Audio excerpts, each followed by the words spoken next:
Keto. Now, many of you would have heard about the ketogenic diet or keto. And for us, we just want to help you understand a little bit more about keto, where it originated from, what it's actually about, is it going to be beneficial for you to help you achieve your health and fitness results, and then we will give you our stance on it and where we sit with it in terms of recommending it to our clients. Now, first and foremost, just want to quickly let you know that you may have only heard of the ketogenic diet in recent years, but the keto diet has been around for over 100 years. And it was first created to help people in a disease state, so there are many health benefits for it for a certain population of people. However, for general population people who are healthy, we sort of question a little bit the style of eating of ketogenic style because of the fact that it is split traditionally in proper ketogenic dieting into 70% of your nutrition and dietary intake coming from fats, 25% from protein, and only 5% from carbohydrates. So that's where we automatically start to question the validity of the diet because it's already restricting carbohydrates a lot. Most people love carbohydrates, I certainly do, and we don't see any reason to restrict carbohydrates so drastically if you're fit and healthy and you're in a position where your body can use your carbohydrates that you eat efficiently through the use of as fuel in your body. Obviously, one of the keys to understand with the ketogenic diet is that it creates ketones in your body, which can be used in your body instead of the use of glucose. So it's when there's a limited supply of glucose that the body will turn fat into ketones as to be used as fuel in the body. So glucose is the broken down form of carbohydrates, which means that therefore to get into the proper ketogenic diet, which is where you're producing what's called ketones as your fuel source, means there needs to be a lack of carbohydrates. So you cut carbohydrates out. So that's just to give you a little bit of understanding how the whole ketogenic style of eating works.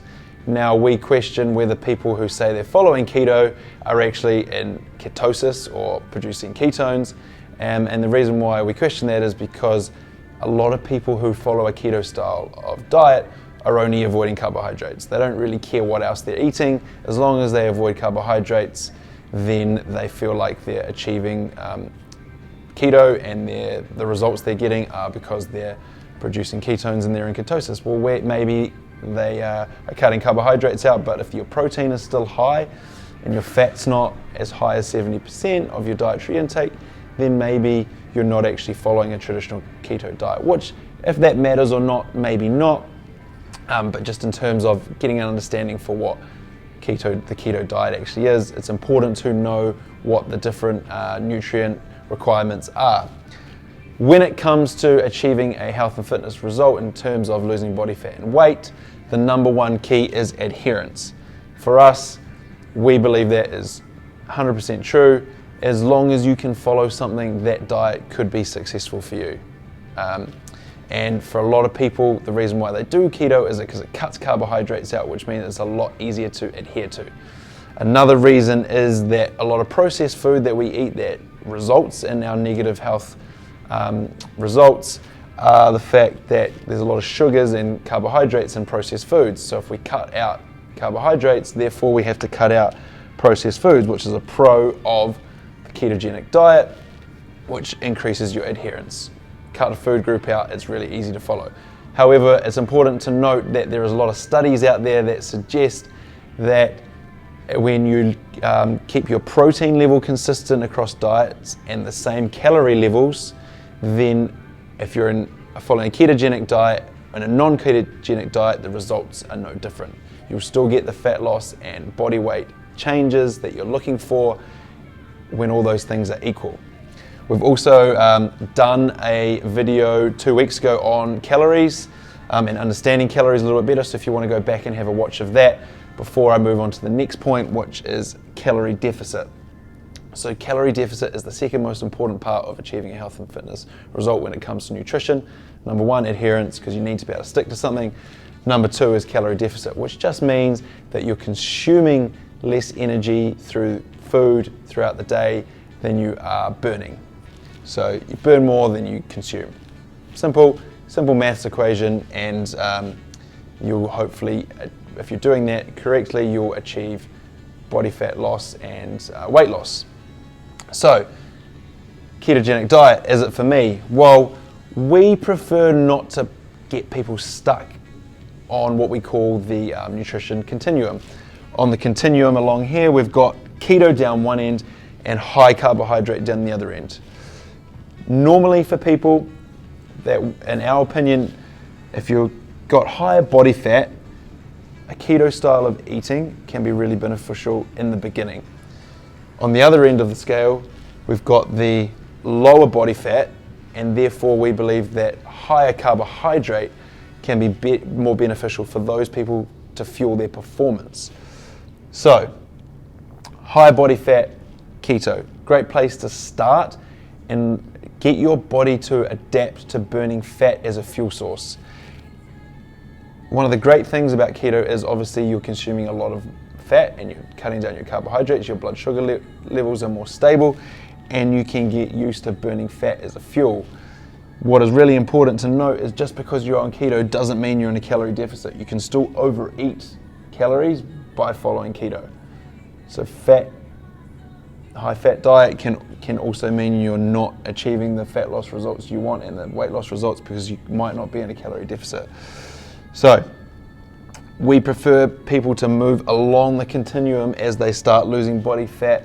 Their performance in the gym increases, they're getting stronger, they're losing body fat, they're starting to train more, whatever their goals may change from weight loss goals to more performance related goals in the gym. Therefore, you should be changing your nutrition to suit. You want your nutrition to fuel your exercise, so maybe in the beginning, for a few weeks, a keto style of diet to get you going is a really great way to go, but then we all love carbohydrates, right? So why not, once you've lost that initial bit of weight and body fat over the first few weeks, then let's start bringing carbohydrates in and start using carbohydrates beneficially to start pushing you closer towards your goals down the other end of the continuum. So we don't like to get people stuck somewhere on the continuum. It's not good. One of the things that's really not good for is isolation, social isolation. Everyone loves to go out for meals. If you isolate yourself by not going out for dinners because you know there's nothing on the menu that's keto, then you're going to really start to lose, social relationships, which is not great for you mentally. Other cons that you create by being so stuck on the continuum down one end is your relationship with carbohydrates. You don't want to develop a poor relationship with carbohydrates because unless you're going to cut out carbohydrates for the rest of your life, as soon as you bring carbohydrates back into your life, you might put on a little bit of weight. But was that because you ate too many carbohydrates? Was it the carbohydrates' fault? Maybe, maybe not. But you're going to risk creating a really bad relationship with carbohydrates. As I've said, high performance, especially when you're working like high intensity work, sprinting, playing sports and things like that, performance is going to be really fueled by carbohydrates. Digestion's another con of the ketogenic diet because a lot of people already struggle to digest fat. If you suffer from things like mucousy stools and endless wipes, which you almost need a whole roll of toilet paper after you've been number twos, if you've had your gallbladder removed, if you've got any liver issues, fat digestion can be really bad for people as it is. If you're going to now take away carbohydrates and really increase your fats even more, you could be putting more pressure on your digestive system, which is not great. The other thing is with the lower carbohydrate content, it restricts the vegetables you can eat. Some websites and things like that and cookbooks with keto recommendations will say even avoiding things like carrots because of their high sugar content.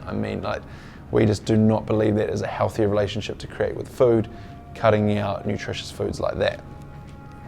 As I did say, there are benefits to the ketogenic dieting.